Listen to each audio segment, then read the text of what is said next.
A fresh wave of violence has rocked southern Syria, and this time it's happening in Sweida province, a place that rarely makes headlines, but it is now bleeding heavily.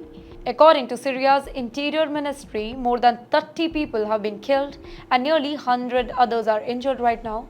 But that might be just the beginning of something massive.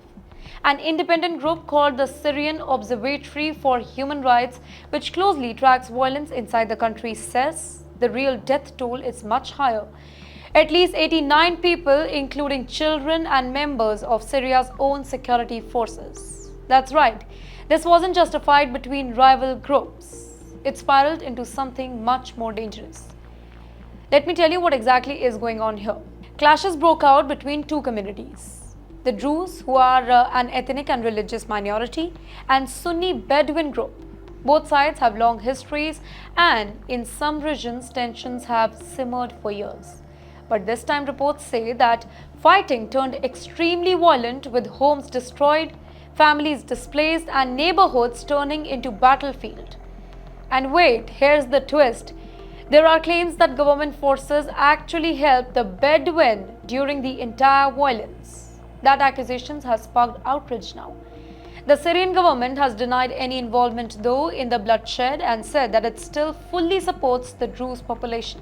Officials are calling this just another security disturbance, but many people on the ground are not buying that. And while Syria burns, Israel has jumped into the scene as well. The Israeli military launched airstrikes targeting Syrian tanks that were moving close to Sweida region, a heavily Druze area. Israel claims that those tanks were a direct threat to the safety of Druze communities and warned that Syrian regime not to provoke further unrest.